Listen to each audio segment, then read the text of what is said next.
Kalon Ludvigson is known throughout the gymnastics world for challenging himself. He holds 2 world records for difficulty, but last August the challenge became much greater for Kalon, and the adversity continues every day of his life. Sportsline's Chris Rankel gives us a look into the everyday struggles of the former world champ. Every athlete has their drive, that fire inside that keeps pushing despite any adversity. For Kalon Ludvigson, his drive is everything. It's what helped him become the most decorated tumbler in U.S. men's gymnastics history, and over the last year, it's what's motivated him to keep going after an abrupt end to his competitive career. I think sometimes as an elite athlete, you sometimes think that you're invincible, and you hear about these things that happen to people, but you never think it's going to happen to you. And I think I'm living proof that it can. It happens to everybody. An 8-time U.S. and 2-time world tumbling champion, Kalon has 20 World Cup and World Championship medals and holds 2 world records. It seemed like nothing could stop Kalon from his rise to gymnastics prominence until in August 2013 when Kalon's life was flipped while training to compete in an international competition. I was at a training camp in Pennsylvania, and we had 2 training sessions a day, and I was just getting ready to finish up. I was taking my last turn and just had a bad landing essentially, and nobody in the gym thought it was that bad because it wasn't some horrific fall or anything. When I landed, I just felt a burning sensation on the back of my neck, and I could tell right away, like, I had no sensation, no feeling, no movement throughout my body. Right away he was saying, you know, touch my legs, and I told him, I said, I'm not going to do that because I didn't want to create more panic or anything, but there was about that 10-15 minutes, I reached down and just grabbed his leg hair and kind of gave a tug. And when he didn't react, that's when I kind of knew. Things were going through crazy and all these thoughts and thinking what I was going to do, and because really my life had been training and competing and everything, so it's definitely a huge life change. After 2 surgeries, Kalon's prognosis became more clear. The man who seemingly defied gravity was now earthbound, paralyzed from the chest down.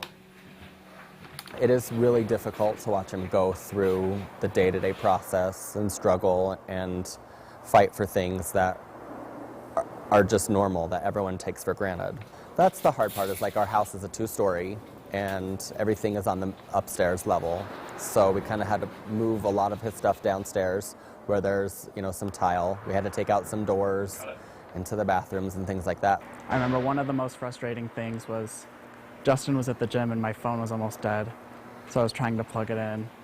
So I had to lean forward, I had to put my cell phone in my mouth, lean forward, grab the cord, and then try to sit back up with the cord, and it kept slipping, and I tried about 10 times. Then I finally gave up, but then I tried again and I finally got it, but it's just like a half an hour to plug my phone in. Is not something that I ever thought I'd have to deal with. His days of competition are over, but the training has just begun. Tirelessly and relentlessly working at NeuroWorks in Salt Lake City to gain back any movement he can. I'm up about 7:30, get ready, which is a process, drive to Salt Lake, do 2 hours of therapy, and then as soon as I'm finished, we get back in the car and drive back so Justin can be back to the gym to coach. I've had to really kind of step back because I was his coach, so I would coach him through like the physical stuff.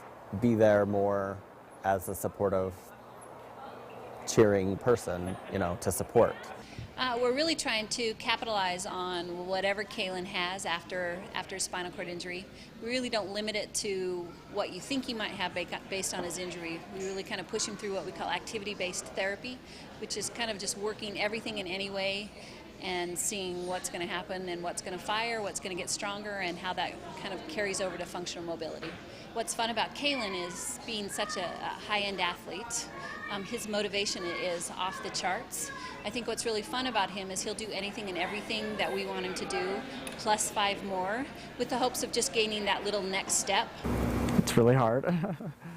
It's definitely a lot different than the normal training that I'd be doing here. Kalon Ludvigson was once driven by gold medals and world championships. Now he strives for something greater. To walk again. Really, I don't know, everybody keeps asking me, but that's the only thing I can really think of. I can't imagine going through life like this. So that's just what's going to keep me going, is I hope I'll be able to walk again. For Sportsline, I'm Chris Rankel. Thank you very much, Chris. This year's World Tumbling Championships are in Daytona Beach, Florida, later this fall. Now, we're not done just yet here on Sportsline.